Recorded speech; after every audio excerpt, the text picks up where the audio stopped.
రేపు ఆదిలాబాద్ జిల్లా ఇంద్రవెల్లిలో జరిగే సీఎం బహిరంగ సభకు భారీ సంఖ్యలో హాజరు కావాలని మంత్రి సీతక్క పిలుపునిచ్చారు. 2021 ఆగస్టు 9న పీసీసీ అధ్యక్షుడిగా సీఎం రేవంత్ రెడ్డి మొట్టమొదటి బహిరంగ సభ దళిత గిరిజన దండారం మోగించి రాష్ట్ర వ్యాప్తంగా పోరుబాట నిర్వహించి రాష్ట్రంలో ప్రభుత్వాన్ని ఏర్పాటు చేశారని మంత్రి తెలిపారు. ఆదివాసీగా పుట్టిన తనకు ఆదిలాబాద్ జిల్లా ఇన్ఛార్జ్ మంత్రి ఇవ్వడం అదృష్టమని సీతక్క అన్నారు. వెనుకబడిన ప్రాంతంగా ఉన్న ఆదిలాబాద్ను అభివృద్ధి చేయడమే లక్ష్యమని మంత్రి సీతక్క చెప్పారు.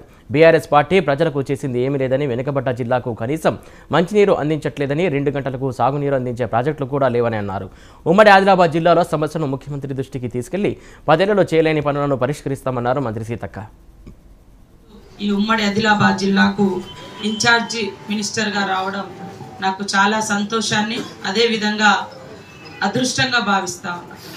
ఎందుకంటే వెనుకబడిన ప్రాంతాల యొక్క ప్రజల యొక్క అవస్థలు తెలిసినటువంటి వ్యక్తులుగా ఇలాంటి ప్రాంతాలలో మాలాంటి వాళ్ళం ఉండడం కూడా, మరి మారుమూల అటవీ గ్రామాలు కానీ, గూడాలు, తండలు, దళిత వాడలు, పల్లెలు, అట్టడుగు వెనుకబడిన కులాలు, మైనార్టీలు, అన్ని వర్గాల ప్రజల సమస్యలు కొంత అవగాహన ఉన్నటువంటి వ్యక్తిగా, అదేవిధంగా ఆదిలాబాద్ యొక్క భౌగోళిక స్వరూపం కానీ, పేదరికం కానీ తెలిసిన వ్యక్తిగా నాకు ఈ యొక్క అవకాశం వచ్చింది.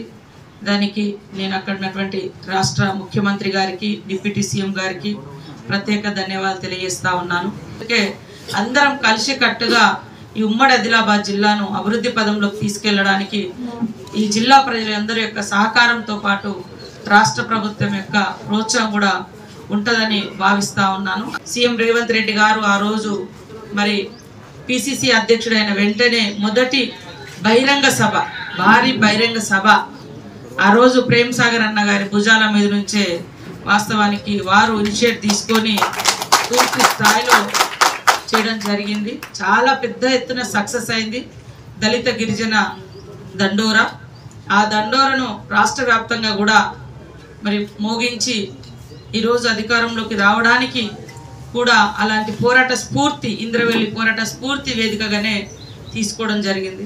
తర్వాత మరో సోదరుడు మా డిప్యూటీ సీఎం గారు బట్టి విక్రమార్కన్న గారు కూడా వారి యొక్క పాదయాత్ర కూడా ఇక్కడ నుంచే ప్రారంభించడం జరిగింది. కానీ ఈ ఉమ్మడి ఆదిలాబాద్ జిల్లాకు గత ప్రభుత్వము అన్యాయం చేసింది. వాస్తవానికి కనీసం హాస్పిటల్లో డాక్టర్లు కూడా లేనటువంటి పరిస్థితి ఆసిఫాబాద్ లాంటి ఏరియాలలో ఇవ్వను కూడా ఇవ్వలేదు. ఈరోజు మేము ఇచ్చిన నోటిఫికేషన్ ఇవ్వడానికి 10 ఏళ్ళు పట్టిరు నర్సులకు. ఇవాళ వచ్చిన వెంటనే మరి అవన్నీ సార్ట్అవుట్ చేసి వెంటనే ఉద్యోగాలు ఇస్తూ ఉన్నాం.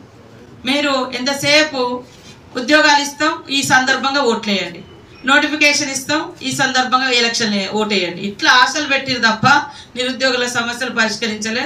నిరుద్యోగుల ఆశల మీద, ఆకాంక్షల మీద నీళ్లు జల్లిరు కాబట్టే గత ప్రభుత్వం కాంగ్రెస్కి అవకాశం ఇచ్చిర్రు. కాంగ్రెస్ ప్రభుత్వం మరి ఎప్పటికప్పుడు ఉద్యోగ ఉపాధి అవకాశాలతో పాటు లక్షలాది సమస్యలు కూడా పెండింగ్ ఉన్నది. ఆ పెండింగ్ సమస్యలు కూడా పరిష్కరిస్తాం. మీకు తెలుసు, ప్రాణహిత చేవెళ్ళ ప్రాజెక్ట్ ఇక్కడ చేపడితే వారి స్వార్థం కోసం గత ప్రభుత్వం మరి బయటికి తీసుకెళ్లి వాళ్ళ అవినీతి కూపంగా మార్చడం జరిగింది కాళేశ్వరాన్ని. కాబట్టి ఉమ్మడి ఆదిలాబాద్ జిల్లాలో ఉన్నటువంటి ప్రతి బిడ్డ ఆలోచించాల్సిన అవసరం ఉందని తెలియజేస్తూ